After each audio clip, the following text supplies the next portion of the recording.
I stood at the back of St. Catherine's Church, my body still aching from the car wreck, bandages hidden under my coat. Through the doorway, I could see them all.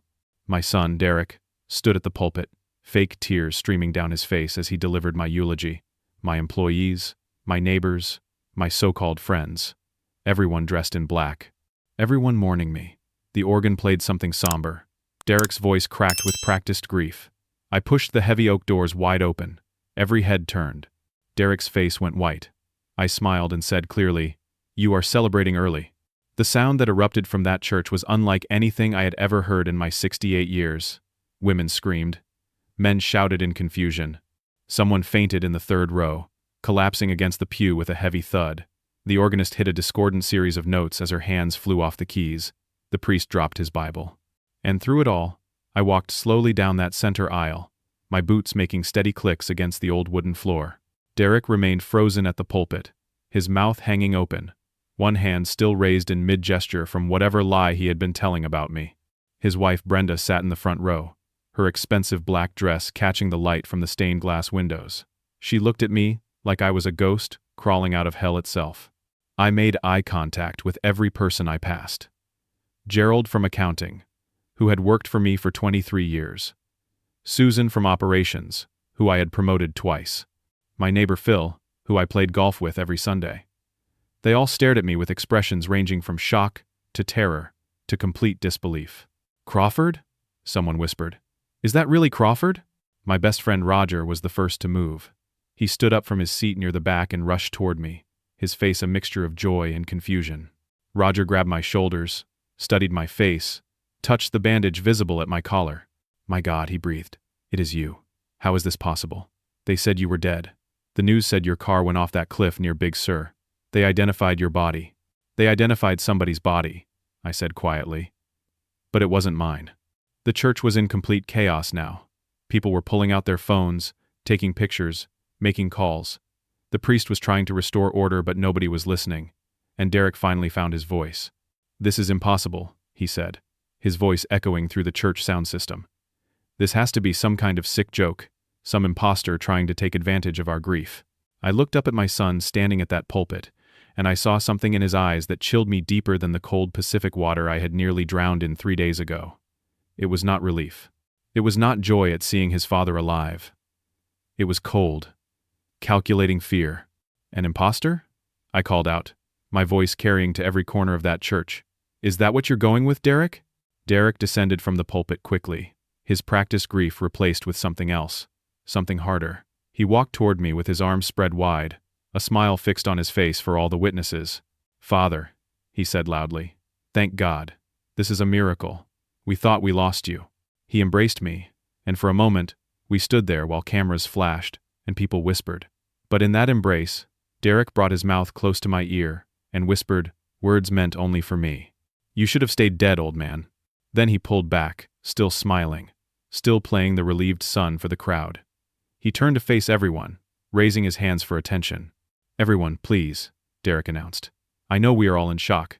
This is the most wonderful miracle any of us could have imagined. My father is alive. The body they found must have been someone else. There has been a terrible mistake, but thank God, my father has returned to us." He turned to me, still performing. "Father, you must be exhausted, confused. You have been through a terrible trauma. Let's get you home. Let's get you somewhere comfortable where we can sort all this out." The crowd began to murmur agreement. People started filing out of the church, still in shock but beginning to accept what they were seeing. Several people approached me, touching my arm, saying how happy they were, how miraculous this was. I accepted their words mechanically, but my eyes never left Derek. Roger stayed close to my side. "Crawford, what happened?" he asked quietly. "The news showed footage of your car at the bottom of that cliff. The fire department said nobody could have survived that crash." "I'll explain everything," I told him. "But not here." Derek was texting urgently on his phone, his fingers flying across the screen. Brenda stood beside him, and they exchanged a look that spoke volumes. She nodded once, then started ushering people toward the exit. "Please, everyone," Brenda called out. "Let's give Crawford some space. Come to the house. We'll have a reception there. A celebration instead of a funeral. This is a day of joy." The crowd slowly migrated toward the parking lot. Derek walked over to me again, placing his hand on my shoulder in what would look like a loving gesture to anyone watching. But his grip was tight. Too tight. "You will come to the house," he said softly. It was not a question. "We have a lot to discuss." "Yes," I said. "We certainly do." Roger drove me in his truck, following the long line of cars heading toward my estate on the hill overlooking the valley. The house I had built 30 years ago when Brennan Industries first became profitable. The house where I had raised Derek and his sister Jessica. The house that held so many memories, both good and terrible. "Talk to me, Crawford," Roger said as we drove. "What really happened?" So I told him. 3 days ago, driving home from a business meeting in San Francisco on Highway 101, the brakes failing as I approached that dangerous curve near Big Sur, the car careening through the guardrail. The sickening moment of weightlessness before the vehicle hit the water. I had managed to get out before the car sank, survived in the freezing Pacific for hours, before washing up on a rocky beach. A fisherman found me, got me to a small county hospital in a coastal town I had never heard of. I had been unconscious for 2 days. When I woke up, I tried calling home. A stranger answered my house phone and hung up on me. I called my office, and they told me my secretary was on leave, due to a family emergency. Finally, I saw the local news on the hospital television. My own face staring back at me under the headline, "Local business titan Crawford. Brennan dies in tragic accident." The news reported that my son Derek had identified a burned body pulled from my vehicle. Dental records confirmed it was me. The funeral was being held immediately. "Immediately?" Roger interrupted. "That's fast. Too fast." "Exactly," I said. So I checked myself out of that hospital against medical advice and caught a bus back here. I arrived just in time to watch my own funeral. "But who was the body in the car?" Roger asked. "That," I said, "is what I intend to find out." We pulled up to the estate. The circular driveway was packed with cars. People were already inside, and I could see through the windows that Derek had indeed turned this into a reception. Waiters were circulating with champagne. Someone had even brought a cake. The surreal nature of it all hit me as I walked into my own home. These people had come to mourn me, and now they were celebrating. The emotional whiplash must have been staggering. But humans are adaptable creatures. They were already laughing, already treating this as a party. Derek met me at the door with a champagne flute. "Father," he said warmly for everyone to hear, "let's toast to your miraculous return." I took the glass but did not drink. Something in Derek's eyes warned me. He raised his own glass to the crowd. "To my father," Derek announced, "who apparently is too stubborn to die." Everyone laughed. They drank. I pretended to sip but let none of the liquid touch my lips. Derek noticed but said nothing. As the afternoon wore on, Derek kept pulling me aside, suggesting we needed to talk privately about important matters. Financial matters, legal matters, things that could not wait. Finally, as the sun began to set and guests started leaving, Derek led me down the hallway toward my study, the room where I had spent countless hours building my business. The room where I had made the decisions that turned a small manufacturing operation into an $80 million enterprise. Derek closed the door behind us, locked it, and the mask he had been wearing all day finally fell away. Derek walked to my desk, sat in my leather chair like he owned it, and looked at me with an expression devoid of any warmth. "So," he said flatly, "here we are." I remained standing, every muscle in my body tense. "What have you done, Derek?" He laughed. Actually laughed. Then he pulled open the desk drawer and removed a folder thick with documents. He tossed it onto the desk between us. "What have I done?" he repeated. "I've done what I should have done years ago. I have taken what is rightfully mine." I opened the folder with shaking hands. Inside were legal documents, bank statements, transfer papers. My eyes scanned the pages, my brain struggling to process what I was seeing. "You had me declared legally dead," I said slowly. 3 days ago, emergency death certificate filed with the county coroner." "Correct," Derek said calmly. "All of my assets transferred to you as sole beneficiary." My voice was rising. "Bank accounts, $23 million. Gone." "Also correct. Company stocks, Brennan Industries, $80 million in valuation. Transferred." "You are understanding the situation nicely, Father. The real estate holdings, this estate, the 4 commercial properties downtown, the vacation home in Colorado. Everything signed, sealed, notarized." Derek leaned back in the chair, steepling his fingers. "Everything." I felt like I had been punched in the chest. How is this legally possible? You cannot just declare someone dead and steal everything they own. Steal is such an ugly word, Derek said. I prefer to think of it as claiming my inheritance a bit early. And as for how it is legally possible, well, money opens many doors. I've been planning this for 2 years, Father, working with a lawyer named Gary Thornton. Very talented man, very expensive, but worth every penny. The accident, I said, the pieces falling into place. That was not an accident. Finally catching up, Derek said. I had your brakes tampered with. A mechanic I hired. Very discreet, very good at his job. He knew exactly where to cut, exactly how to make it look like normal wear and tear. You were supposed to die on that cliff, Father. The fact that you survived is quite inconvenient. My hands clenched into fists. The body they pulled from the car. Who was he? Homeless man from Portland, Derek said with a shrug. Similar height and build to you. Nobody who would be missed. I paid someone to grab him off the streets, knock him out, put him in your car before it went over. The fire took care of most of the identification issues. And the dental records were easy enough to falsify with the right medical examiner on payroll. You murdered an innocent man. I eliminated a problem, Derek corrected.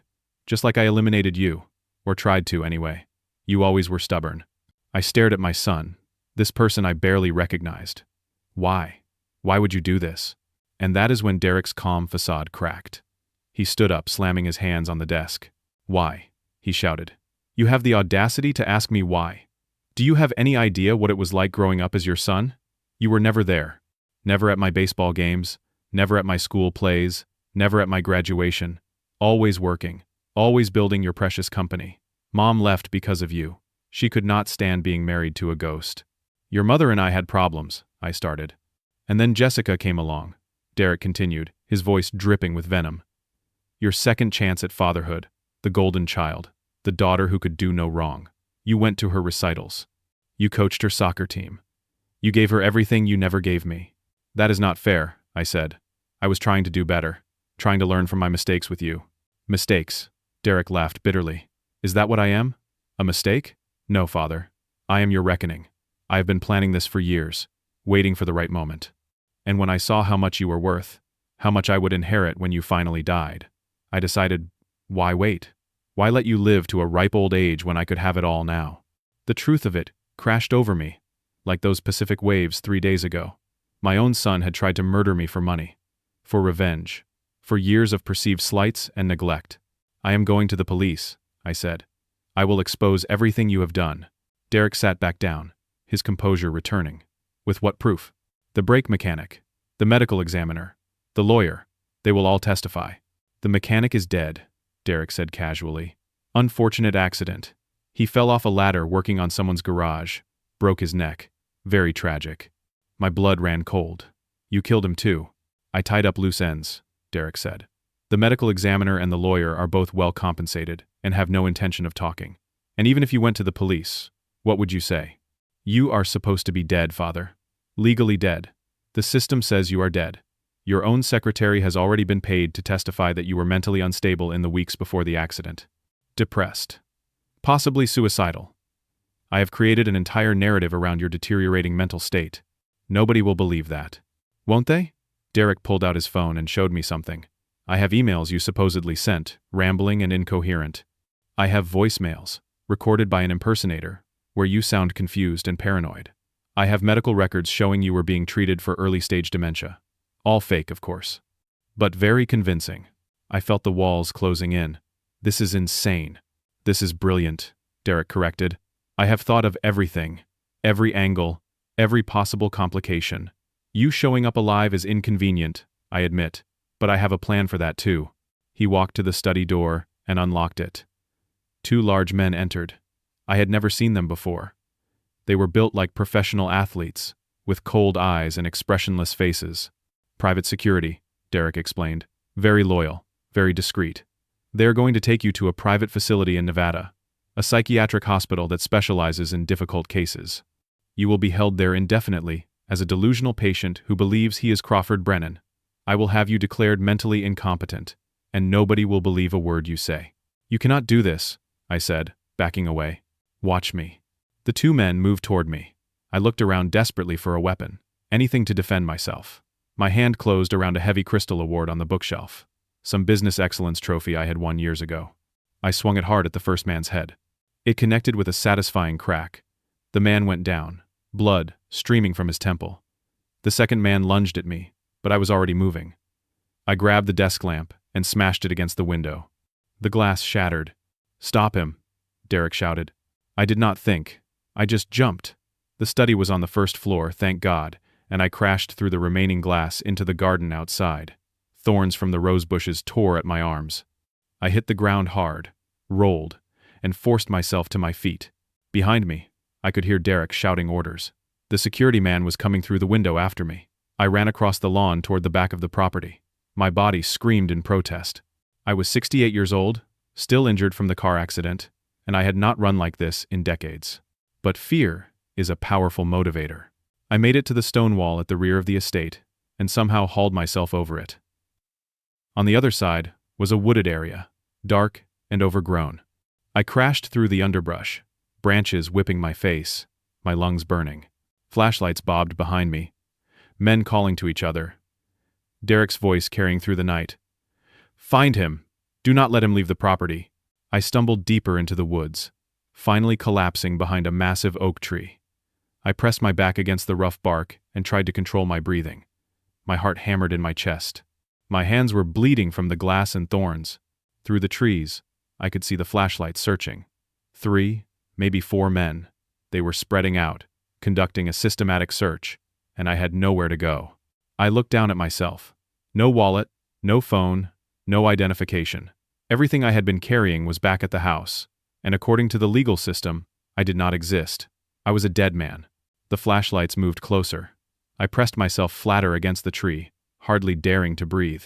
One of the men passed within 10 feet of me, so close I could have reached out and touched him. "Anything?" another man called. "Nothing. He cannot have gone far. Old guy, injured. He is around here somewhere." They kept searching for another hour. I remained frozen in place, insects crawling over me, muscles cramping. Finally, they moved back toward the house. I waited until I could no longer see any lights. Then I waited another 30 minutes to be sure. When I finally moved, every joint protested. I crept through the woods parallel to the property line until I was far enough away that they would not hear me. Then I ran again, down side streets, through yards, putting as much distance as possible between myself and that house. Between myself and my son who wanted me dead. I had no plan, no resources, no idea what to do next. I was alone, hunted, and legally dead. Derek had taken everything. My fortune, my company, my identity, and I had just learned the terrifying truth. He would do anything to keep it. I walked through the dark streets for hours, my mind racing as fast as my heart.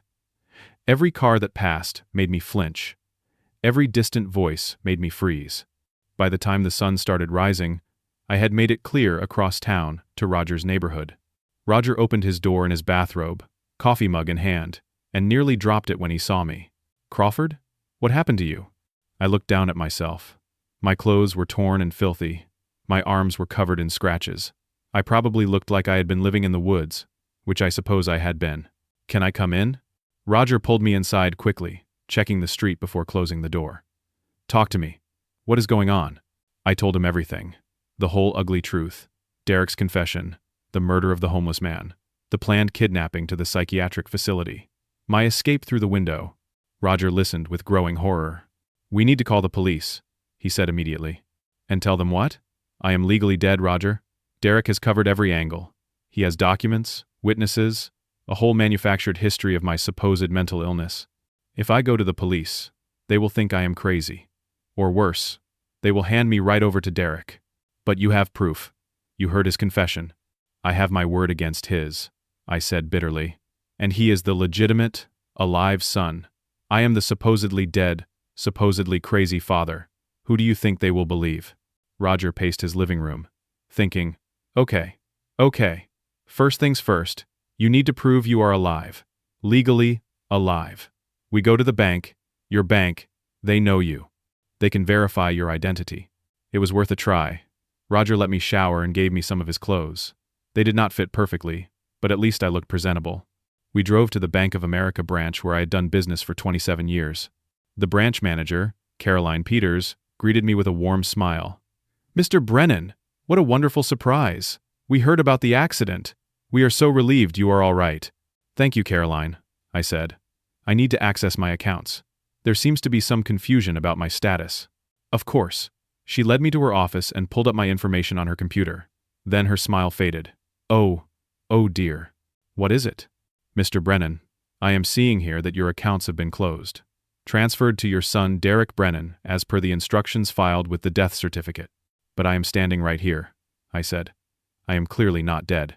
I can see that, Caroline said, looking genuinely distressed. But according to our system, you were declared deceased on the 3rd of this month. All assets were legally transferred to your next of kin. The death certificate is in our files. Can you override it? Can you reopen the accounts? She bit her lip, typing rapidly. I am afraid it is not that simple. The death certificate has to be officially revoked through the county clerk's office. Then the probate court has to issue an order reversing the asset transfers. It is a legal process that could take weeks or even months. I do not have weeks, I said. My son is trying to have me committed to a psychiatric facility. He is claiming I am mentally incompetent. Caroline looked uncomfortable. Mr. Brennan, I want to help you. I really do. But my hands are tied by the system. The legal death certificate is official. It is in the computer. Until that is reversed through proper channels, I cannot give you access to accounts that legally belong to someone else now. I felt the walls closing in again. Caroline, you have known me for over 20 years. You know I am not dead. You know I am not crazy. I know, she said softly. And I will do everything I can to help expedite the legal process. But you need to go through the proper channels. Go to the county clerk, file the paperwork to revoke the death certificate. Then come back and we will sort out the accounts. Roger and I left the bank empty-handed. No access to my money. No way to hire a lawyer or fight back. Derek had effectively frozen me out of my own life. The company, I said. We go to Brennan Industries. My employees will recognize me. They will help. We drove to the industrial park, where my manufacturing facility was located. The building I had purchased 15 years ago.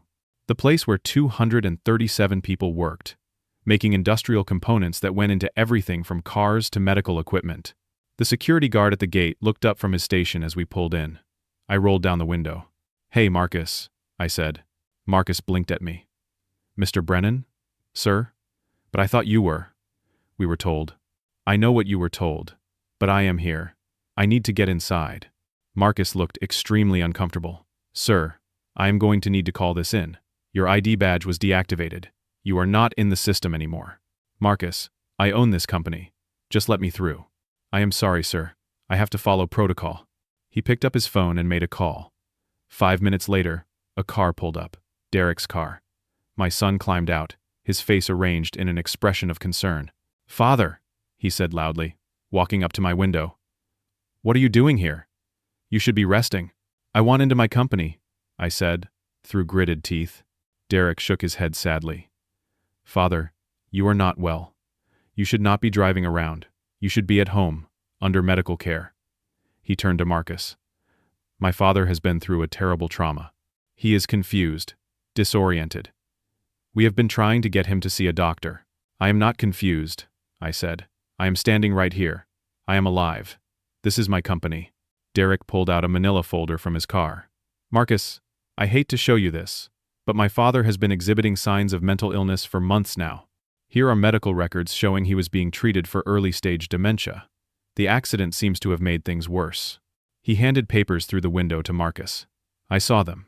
Official-looking medical documents, doctors' letterheads, reports of cognitive decline. All fake, all manufactured. But they looked real. I want you to know we love my father, Derek continued, his voice dripping with false compassion.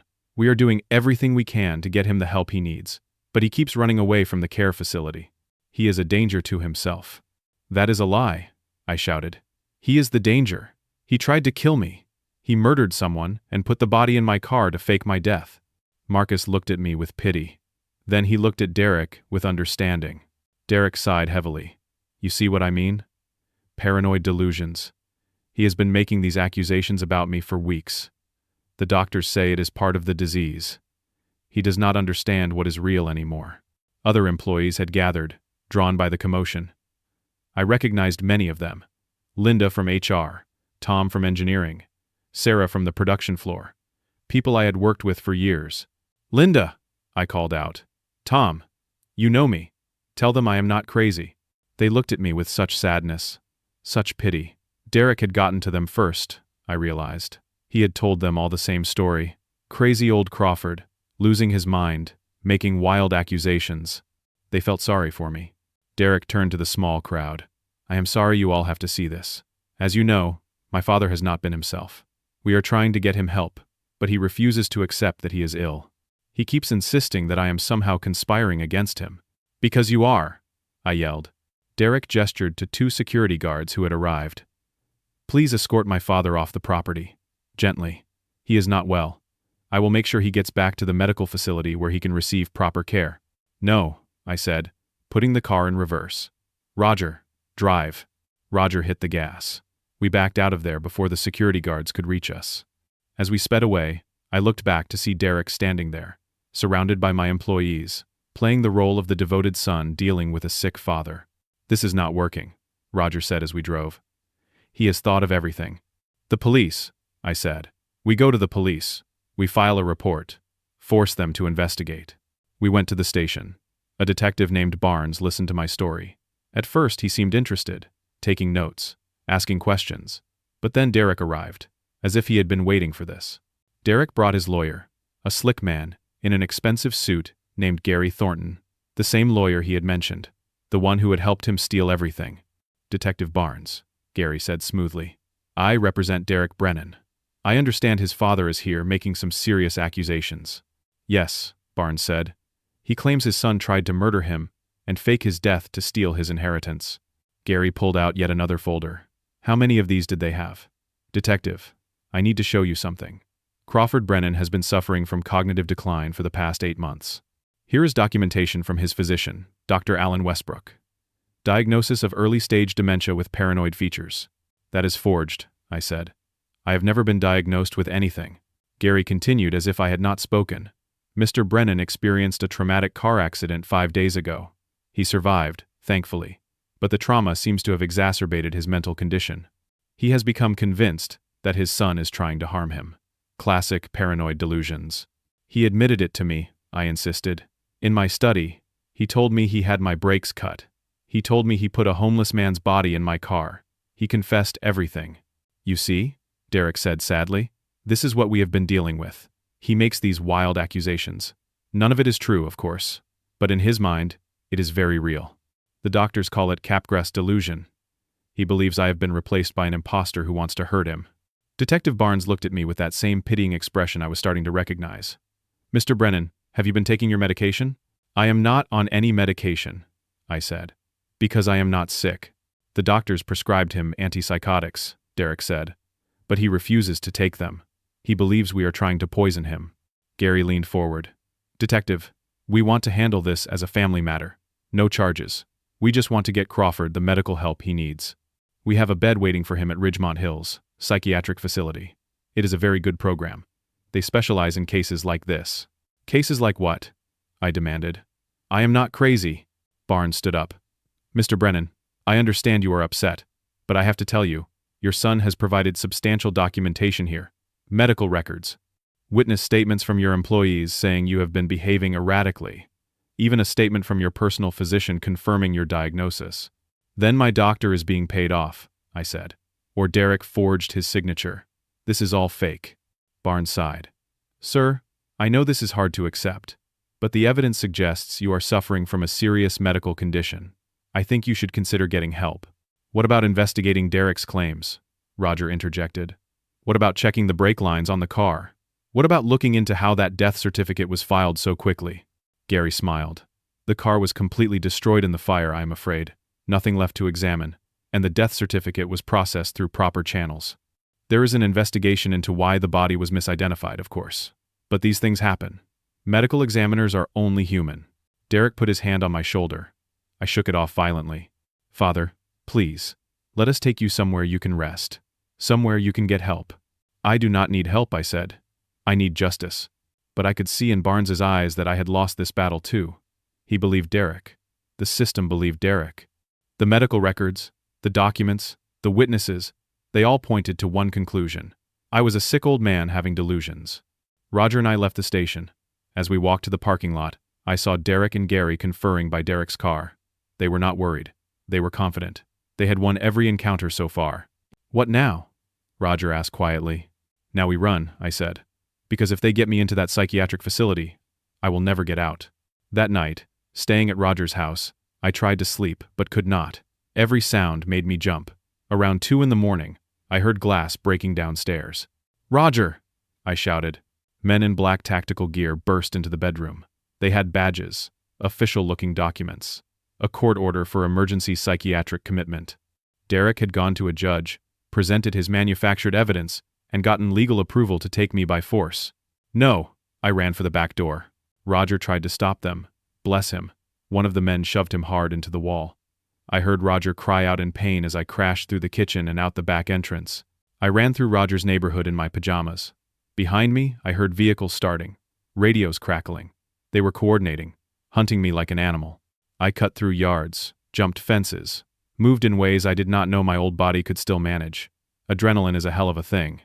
I made it to a commercial area, hid behind a dumpster, until the searchers passed. When I finally felt safe enough to move, I crept away into the night. I had nothing now. Roger had tried to help me and gotten hurt for his trouble. I could not go back there. Could not put him in more danger. I found a payphone at a gas station and used my last bit of change to call my daughter Jessica. I had not spoken to her in months. We had been estranged since her mother and I divorced. But she was my daughter. Surely she would help. "Hello?" Her voice sounded sleepy. "Jessica, it is Dad." Silence. Then, coldly, "I know. Jessica, I need your help. Derek is trying to have me committed. He is trying to steal everything." "I know about that too," she said. "Derek called me. He told me about your condition, about the dementia. Dad, I think you need to accept help." My heart sank. "You believe him?" "Derek has medical records. He has been keeping me updated on your decline for months. Why did you not tell me you were sick?" "Because I am not sick," I shouted into the phone. "Jessica, your brother is lying. He tried to kill me. He is stealing everything. You have to believe me." "This is exactly what Derek said you would say," Jessica replied, her voice cracking. "He warned me you would call, that you would try to turn me against him with paranoid stories. Dad, you need help. Professional help. Jessica, please, do not call me again," she said. "Not until you are ready to get treatment. I cannot watch you destroy yourself like this." The line went dead. I stood there holding that phone, staring at it like it might come back to life and give me a different answer. But it did not. Derek had taken everything. My money, my company, my reputation, even my daughter. I was alone, hunted, with no resources and no allies left except Roger, who was probably hurt or arrested by now for trying to help me. I slept in that gas station bathroom that night, curled up on the dirty floor, wondering how my life had come to this, and I knew that Derek was just getting started. The next 3 days were the longest of my life. I became invisible. One of those people you walk past on the street and never see. Homeless. Desperate. Surviving on scraps and whatever kindness I could find. Derek had put out a public appeal. I saw it on a television in a shop window. My son, looking tearful and concerned, begging for information about his missing father. Elderly man with dementia, maybe confused and disoriented, could be a danger to himself. $10,000 reward for information leading to his safe return. My face was on the news. On posters. I had to avoid anywhere with cameras or crowds. I slept in abandoned buildings, stole food from dumpsters behind restaurants. Every day, I looked more haggard. More like the crazy homeless man Derek was telling everyone I was. I could not go to shelters, because they would recognize me and call Derek. Could not go to hospitals, because they would commit me. Could not ask for help because nobody would believe a delusional vagrant over a successful businessman with medical records and legal documents. On the 4th night, I knew I had to do something. I could not live like this. I needed proof, evidence. Something concrete that would expose Derek's lies. I waited until 3 in the morning, then broke into Derek's house. The same house I had escaped from a week ago. I knew he kept files in his home office. Documents. Communications with his lawyer. Something I could use. I picked the lock on the back door, a skill I learned as a young man that I never thought I would need again. The house was dark and quiet. Brenda and Derek were asleep upstairs. I crept through the familiar hallways, every creak of the floorboards sounding like thunder in my ears. The office was exactly as I remembered. I went through the desk drawers systematically. Found a folder marked Estate Matters. Inside were communications with Gary Thornton, the corrupt lawyer. Emails discussing the death certificate, the asset transfers, the payment to the medical examiner. This was it. This was the proof I needed. I pulled out a cell phone I had stolen from an unlocked car earlier that day. I had maybe 30% battery left. I photographed every page, every damning email, every bank transaction showing bribes and payoffs. I was nearly done when I heard a sound upstairs. Footsteps. Someone was awake. I froze. The footsteps came down the stairs. A light turned on in the hallway. I looked around desperately for an escape. The window. It was my only option. I shoved the phone in my pocket and went for the window. It was locked. I fumbled with the latch as the footsteps got closer. Got it open just as the office door burst open. Derek stood there with two of his security men. He was in his pajamas but wide awake, like he had been expecting me. "Hello, Father," he said calmly. "I knew you would come back eventually." "I have proof now," I said. "I photographed everything. Your emails, the payments, all of it." Derek smiled. "You mean this?" He held up his phone, showing me footage from a security camera. Me, breaking into his house. Me, going through his private files. "Now I have you on video committing breaking and entering," Derek said. "Theft of private documents. This just keeps getting better." "These documents prove you are a criminal," I said. "These documents are attorney-client privileged," Gary Thornton said, stepping into view behind Derek. "And you obtained them illegally. Fruit of the poisonous tree. Inadmissible in court." The security men moved toward me. I did what I was becoming good at. I ran. Crashed through the window and into the yard. But I had forgotten about my ankle from the last time. It was still weak. I landed wrong, and it gave out beneath me. I fell hard, heard something crack. Pain shot through my leg. I tried to stand, but could not put weight on it. The security men were through the window now, grabbing me. They dragged me back inside. Derek looked down at me with satisfaction. "You know what your problem is, Father? You never knew when to quit. You are like a dog that does not understand it has lost the fight." "The police will see those photographs," I gasped through the pain. "I will get them out somehow." "And who will believe you?" Derek asked. "A crazy homeless man who broke into my house? Versus me, a respected businessman with medical documentation of your mental illness? Please." He nodded to his men. "Take him upstairs. Put him in the guest room. Lock the door. I will make some calls in the morning. Get the psychiatric hold expedited." They hauled me up the stairs. My ankle screamed. They threw me into a bedroom, and I heard the lock engage. I dragged myself to the window, but it was sealed shut. The door was solid wood. I was trapped. I pulled out the stolen phone. 20% battery left. I needed to send these photos to someone. But who? Roger was compromised. Jessica did not believe me. The police thought I was insane. Then I remembered Paula, the waitress from the diner who had helped me hide from Derek's men a few days ago. She had given me her number, told me to call if I needed anything. She was the only person who had shown me kindness without being corrupted by Derek's lies. I texted her the photos with a message. Evidence. If something happens to me, give to FBI. Crawford Brennan.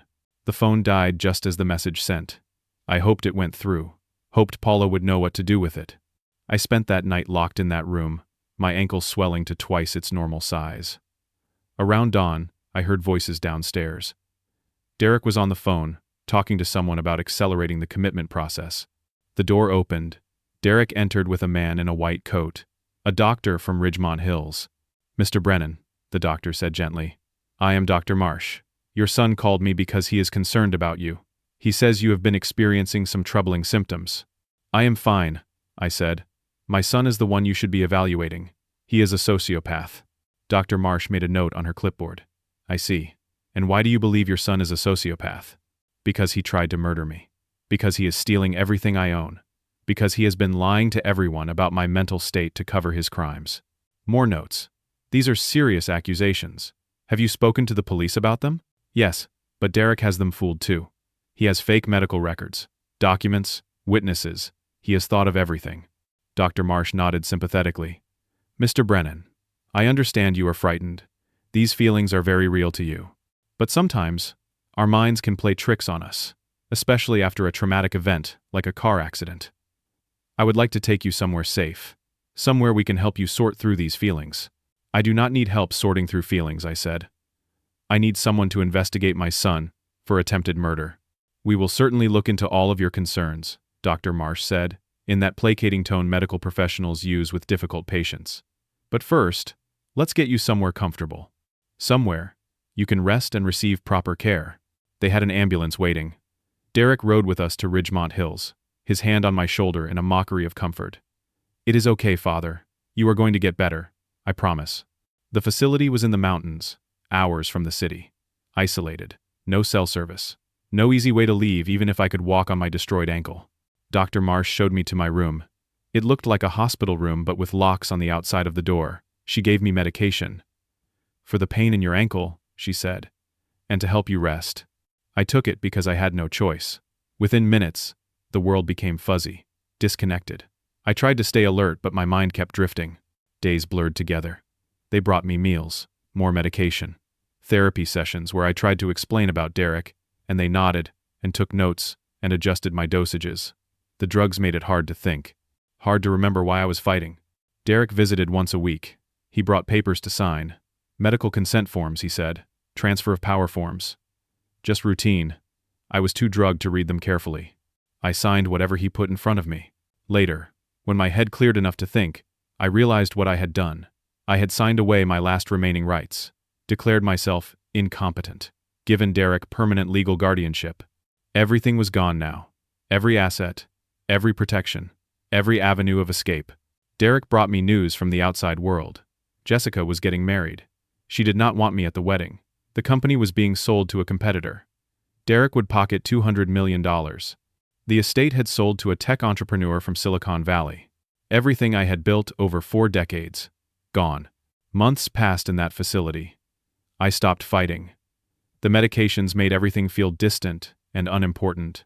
I sat by the window and looked at the mountains and tried to remember why I had cared so much about money and companies and proving I was right.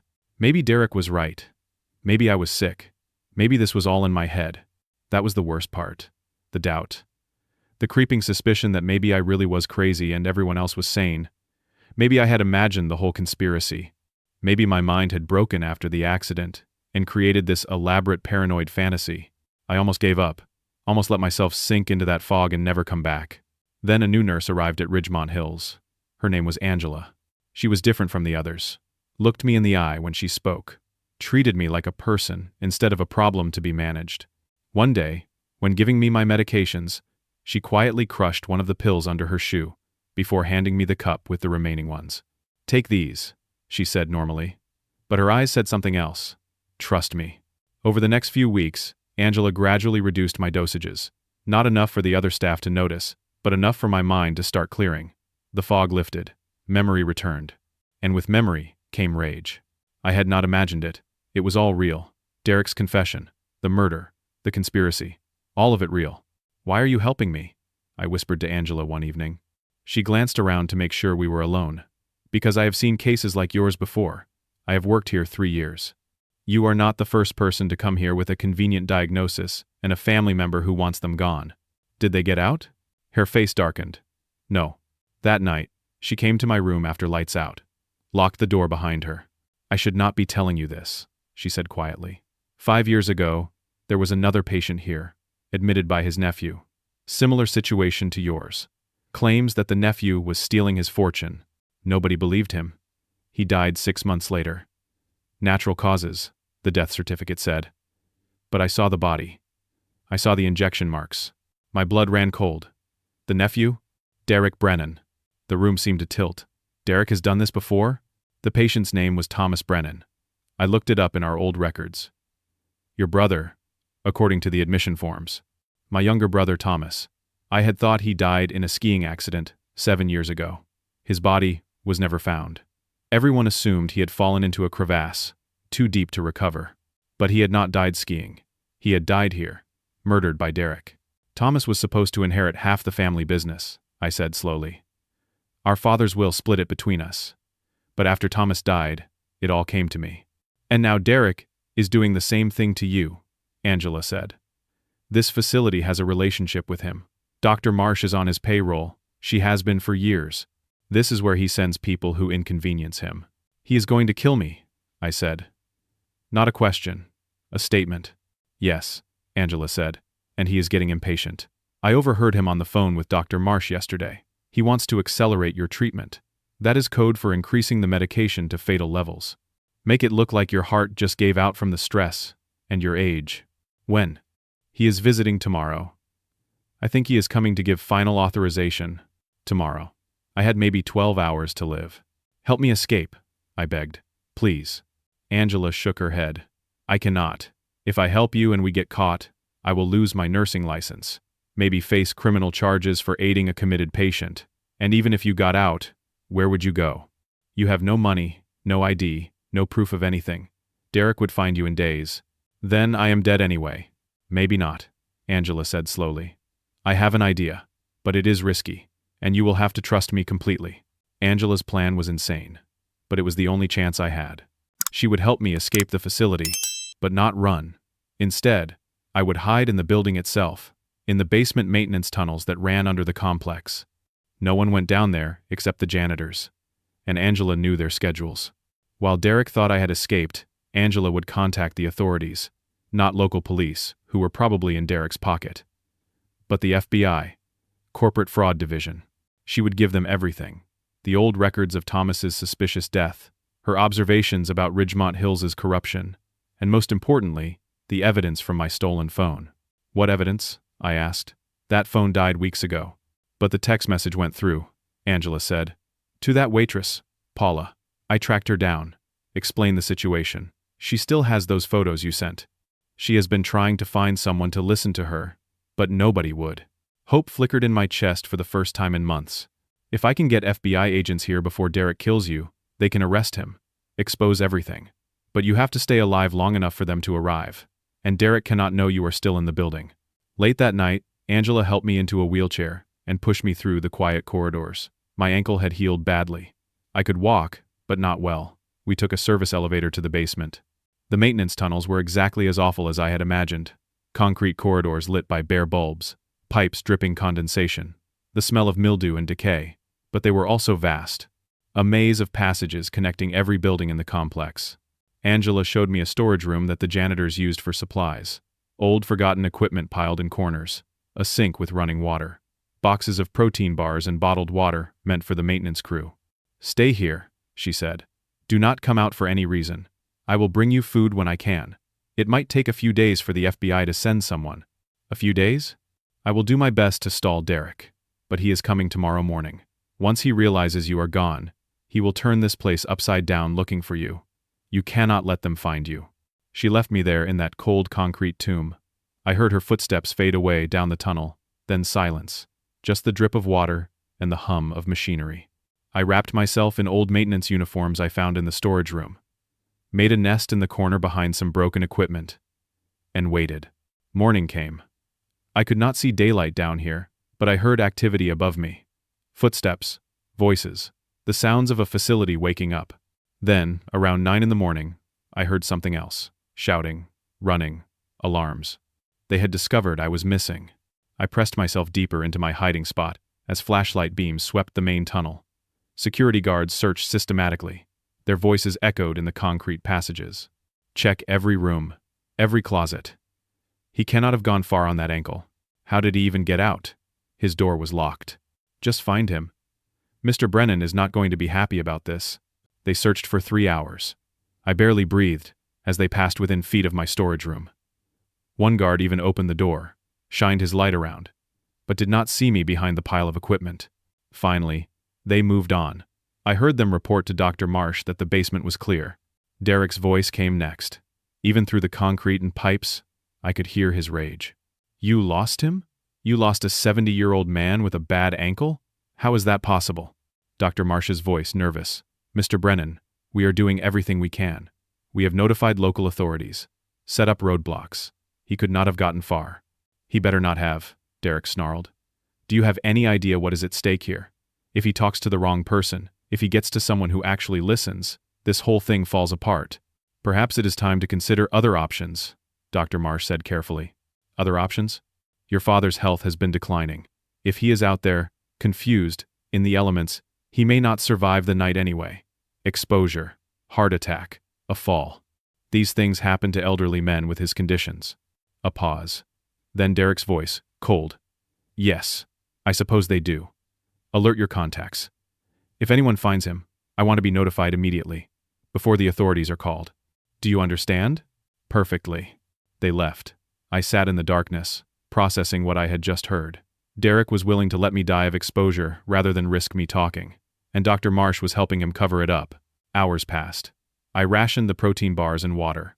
Tried to stay warm in my nest of old uniforms. Every sound made me jump. Every footstep overhead made me freeze. Angela did not come. Not that day. Not that night. I started to worry something had happened to her. That Derek had figured out she helped me. That she was in trouble because of me. The second day was worse. The search continued sporadically. I heard Derek's voice several times, barking orders, demanding results. The security team expanded their search radius outside the facility, thinking I had somehow made it to the woods. I existed in a state of constant terror. Hungry, cold, desperate. My ankle throbbed. My chest ached. I wondered if Derek was right. Maybe my heart would just give out down here. Maybe this was where I would die anyway, just slower. On the third day, I heard something different. New voices. Official voices. Men who spoke with authority that had nothing to do with Derek's money. FBI. We are here to speak with Dr. Helen Marsh regarding some irregularities in patient records. The FBI. Angela had done it. She had gotten them here. I wanted to run out of my hiding spot immediately. Scream for help, but I forced myself to wait. Listen. Make sure this was real, and not some new trick of Derek's. I assure you, Agent, all of our records are in perfect order, Dr. Marsh said, her voice strained. We run a very professional facility. Then you will not mind answering some questions about a patient named Thomas Brennan. Admitted 7 years ago. Died 6 months later of a heart attack. Silence. Then, that was a long time ago. I would have to pull the files. Please do. We will wait. More voices. More agents. I counted at least 4 distinct speakers. They were questioning staff, requesting records, asking about me, Crawford Brennan, asking about Derek. I heard Derek arrive, his voice smooth and unconcerned. Agents, what seems to be the problem? Mr. Brennan, we are conducting an investigation into possible fraud and elder abuse. Do you know where your father is currently? My father is missing, Derek said. He escaped from this facility 3 days ago. We have been searching for him. I am extremely worried. His mental condition makes him vulnerable. Yes, we have heard about his mental condition. We have also received some interesting evidence suggesting that condition might not be as clear-cut as you have claimed. Evidence? What evidence? Photographs of documents from your home office, Mr. Brennan. Communications with an attorney named Gary Thornton regarding fraudulent death certificates and asset transfers. Payments to medical examiners. Bribes to county officials. Would you like to explain any of that? Derek's voice went cold. I do not know what you are talking about. Those must be forgeries. They came from your email account, Mr. Brennan, with your digital signature. And we have a witness who says she received them directly from your father, a woman named Paula Henderson. She has been quite helpful. My father is delusional. He has been making wild accusations for months. Then you will not mind coming down to our office to answer some questions. Clear this up. Am I under arrest? Not yet. But we can arrange that if you prefer. I heard Derek's footsteps. He was moving. The agents following. There was a commotion. A shout. Stop. Mr. Brennan, stop. Running footsteps. Derek was trying to flee. More shouts. A crash. Then silence. Secure him. Derek Brennan, you are under arrest for obstruction of justice. We will be adding more charges. Pending investigation. I heard Derek cursing. Fighting. The clink of handcuffs. Where is Crawford Brennan? An agent demanded. Where is your father? I do not know, Derek said. He could be anywhere. He could be dead for all I know. Then you better hope we find him alive. Because if he is dead, you are looking at murder charges on top of everything else. They took Derek away. I heard cars leaving. But I still did not move. Not yet. I needed to be sure this was real. That Derek was really gone. That I was really safe. Then I heard a familiar voice. Mr. Brennan? Crawford Brennan? If you can hear me, it is safe now. The FBI is here. Derek has been arrested. Angela. I crawled out from behind the equipment. My body protested every movement. I was filthy, starving, barely human. Here, I croaked. I am here. Angela appeared in the doorway with 2 FBI agents. They stared at me in shock. My God, one of them said. How long have you been down here? 3 days, I whispered. Is he really arrested? Is Derek really gone? Yes, sir, the agent said gently. He is in custody. You are safe now. Let's get you out of here. They helped me up. My legs barely worked. They had to carry me most of the way. But as we emerged from that basement into the light of day, I felt something I had not felt in months. Hope. The next 48 hours were a blur of hospitals, depositions, and debriefings. The FBI was thorough. They wanted every detail, every moment from the day of the accident to my time in that basement. I told them everything. They brought me food. Real food. Put me in a clean bed in a real hospital. Not Ridgemont Hills, but a legitimate medical facility where the doctors actually cared about my well-being. They examined my ankle, said it had healed wrong, would need surgery eventually. But I was alive. That was what mattered. Roger came to visit. He had a black eye and a cast on his arm from when Derek's men had attacked him at his house. You look terrible, he said with a grin. You should see the other guy. I tried to joke, but my voice broke. Roger, I'm so sorry. You got hurt because of me. Nonsense, Roger said firmly. You are my best friend. I would do it again. Besides, Derek's guys look worse. I got in a few good hits before they took me down. He filled me in on what had been happening. The FBI had moved fast once Angela contacted them with the photos from Paula. They had obtained warrants, seized Derek's computers and files, arrested Gary Thornton, the corrupt lawyer, brought in the medical examiner who had falsified records. They found the mechanic too, Roger said. The one Derek said he killed. He was alive, hiding in Oregon. Derek had threatened him, but the guy kept detailed records of everything. Photos of him cutting your brake lines, text messages from Derek, the whole thing. And Thomas? Roger's face fell. They found his body. Derek had it buried on a property he owns upstate. The FBI is still processing that crime scene. But it looks like Derek really did kill your brother. My own son. A double murderer. I still could not fully process it. The FBI agents came back that afternoon. They had more questions, more evidence to show me. They had tracked Derek's finances, going back 7 years. After Thomas's death, Derek had inherited his half of the family business. That money had gone to gambling debts, bad investments. Derek had been broke by the time he decided to come after me. This was all about money, Agent Williams explained. He murdered your brother for his half, then spent it all. When he ran out, he came after you.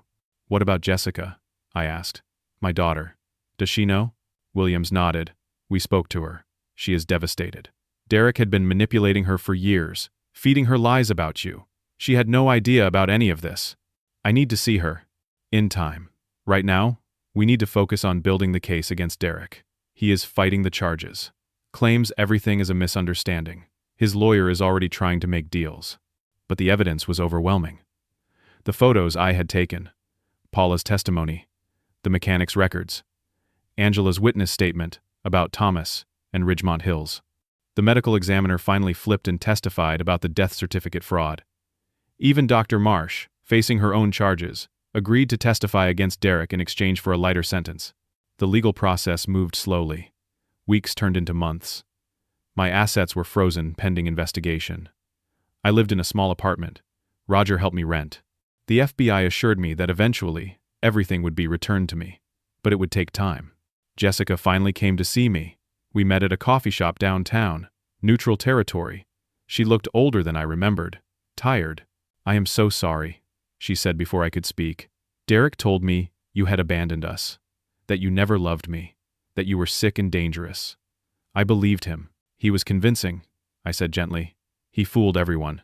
But I should have known, should have questioned it. You are my father. I should have given you a chance to explain. You were manipulated. Derek spent years building that lie. You cannot blame yourself. We talked for hours. I told her stories about when she was little, things Derek would not have known. Memories that proved I had been there, had loved her, had cared. Slowly, painfully, we began rebuilding what Derek had destroyed. She told me she was pregnant, due in 4 months. Asked if I would want to be involved in the baby's life. More than anything, I told her. The trial finally began in late autumn. The courthouse was packed with media. This had become a national story. The businessman who faked his own death to escape his murderous son. The psychiatric facility that helped kill patients for profit. The corrupt officials who enabled it all. Derek sat at the defense table in an expensive suit, looking defiant. He would not meet my eyes as I entered the courtroom. The trial lasted 3 weeks. The prosecution presented overwhelming evidence. Testimony from dozens of witnesses, financial records, digital evidence, physical evidence from the crime scenes. I took the stand on day 9. I told the jury everything. The confession in the study, the escape through the window, the months in Ridgemont Hills, the basement, every detail. Derek's lawyer tried to tear me apart on cross-examination, suggested I was mentally ill, that I had fabricated everything, that the real victim here was Derek, who had only been trying to help his sick father. But the evidence spoke for itself. The jury deliberated for 6 hours. When they came back, the verdict was clear.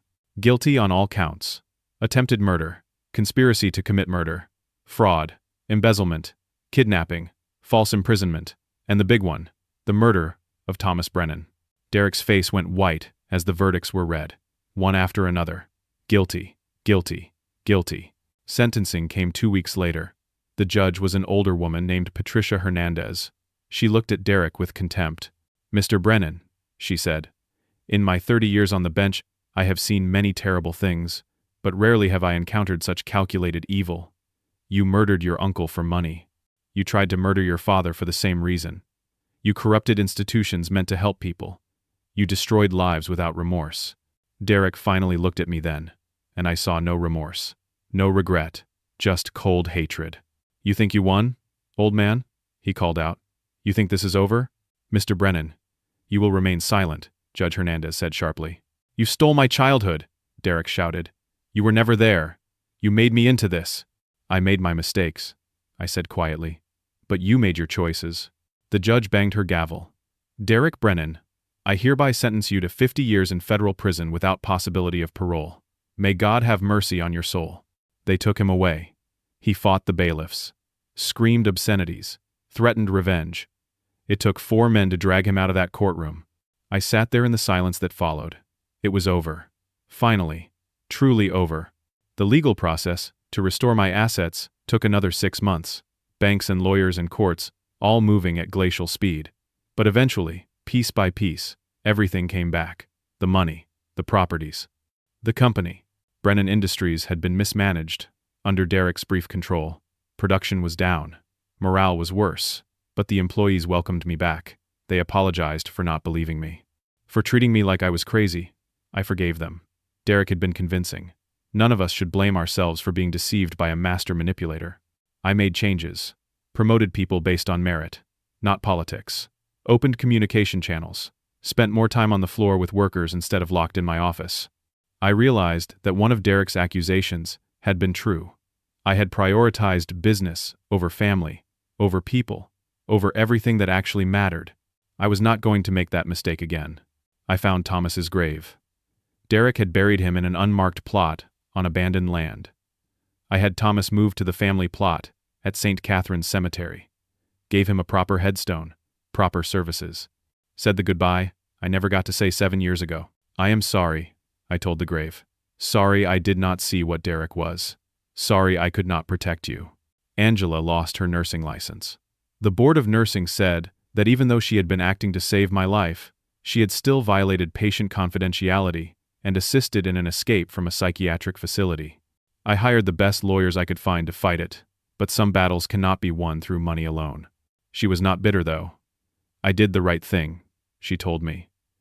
"Your life was worth more than my career." I could not let that stand.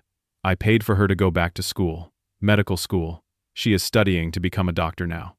When she graduates, she is going to specialize in elder care advocacy, making sure what happened to me and Thomas never happens to anyone else. Paula, the waitress who kept those photos and contacted the FBI, received the full $10,000 reward that Derek had offered. She tried to refuse it. "That was blood money," she said. I convinced her to take it for her kids' college fund. Good deeds should be rewarded. Roger remained my best friend. My only real friend, when you got down to it. Most of my other relationships had been business-based. Shallow. Roger was the one who stood by me when I had nothing. Who got hurt trying to protect me. That is the kind of friendship you do not find twice in a lifetime. I sold my estate on the hill. Too many bad memories. Too many ghosts. Bought a smaller place. More comfortable. More homey. Jessica helped me decorate. We spent weekends going to furniture stores, picking out pieces together. Building new memories to replace the old ones. She had a baby girl in March. Named her Crawford after me. Little Craw, we called her. I held my granddaughter for the first time in the hospital and felt something I had not felt in years. Pure, uncomplicated joy. Jessica let me be part of Craw's life. I babysat, changed diapers, read bedtime stories. All the things I had missed with Jessica. All the things I had been too busy to do with Derek. I got a second chance. Not to be a father, but to be a grandfather. To do it right this time. Brennan Industries stabilized under my management, but I realized I did not want to run it forever, so I brought in a co-chairman, someone I trusted. Someone who understood the business, but also understood what really mattered. Roger. Together we shifted the company's focus. Still manufacturing, but also developing programs for our workers. Profit sharing, mental health support, family leave. All the things I should have done decades ago. The company became more profitable than ever. Turns out when you treat people like people instead of assets, they work harder, produce better, care more. Who knew? I started a foundation, the Crawford and Thomas Brennan Foundation for Elder Protection. It helps elderly people who are being financially abused by family members. Provides legal aid, medical advocacy, safe housing. Everything I wished I had when Derek was trying to destroy me. The foundation helps dozens of people every year. Saves them from situations like mine. That work gives me more satisfaction than any business deal I ever closed. On the anniversary of the day, I walked into my own funeral. I went back to St. Catherine's Church. Sat in the same pew where Derek had stood giving my fake eulogy.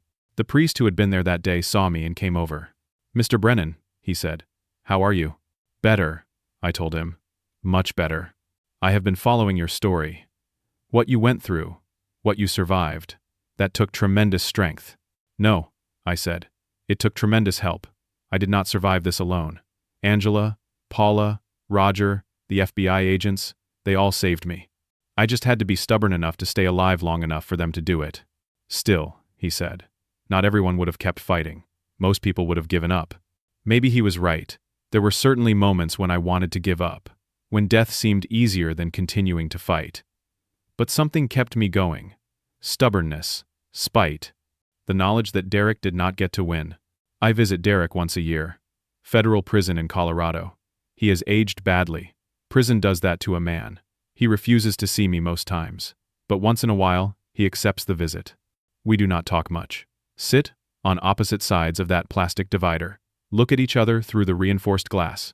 He is my son. I should feel something. Love, pity, something. But mostly I just feel sad. Sad for what he could have been. Sad for the relationship we never had. Sad that he chose this path. "Why do you come here?" he asked me on the last visit. "Because you are still my son," I said. "Even after everything. I failed you somewhere along the way. I own that. I was not the father you needed, and you became this person, this monster. Some of that is on me. Do not flatter yourself," Derek said bitterly. "You did not make me into anything. I chose this, every bit of it, and I would do it again." Then I suppose there is nothing left to say. "Except one thing." Derek leaned forward. "You may have won. You may have gotten everything back. But you will always know that your own son hated you enough to kill for it. That is your legacy, old man. That is what you created. Maybe he was right. Maybe that is my legacy. A son who became a murderer. A brother I failed to protect. A daughter I nearly lost forever. But I also have another legacy. A granddaughter who smiles when she sees me. Employees who trust me. A foundation that helps people. A second chance that I am not wasting.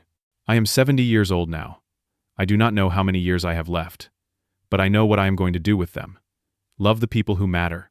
Help the people who need it. Live with intention instead of just existing." Derek took everything from me. My money, my reputation, my sense of security. He almost took my life. But he did not take my will to survive.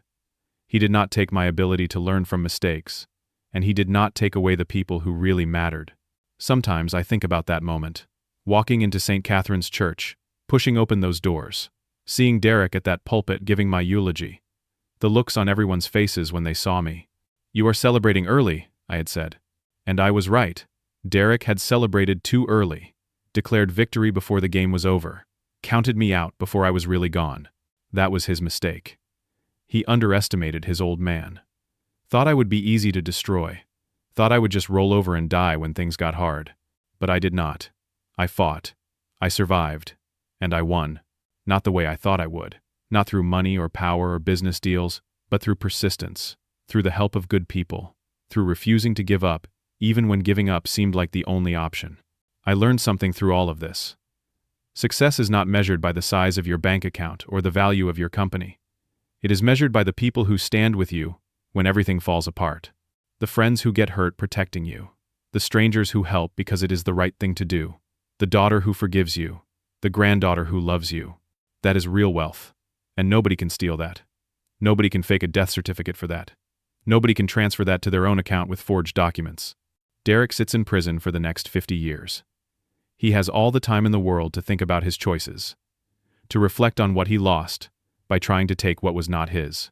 I sit in my living room with little Craw on my lap, reading her a story about a princess and a dragon. Jessica is in the kitchen making dinner. Roger is coming over later to watch the game.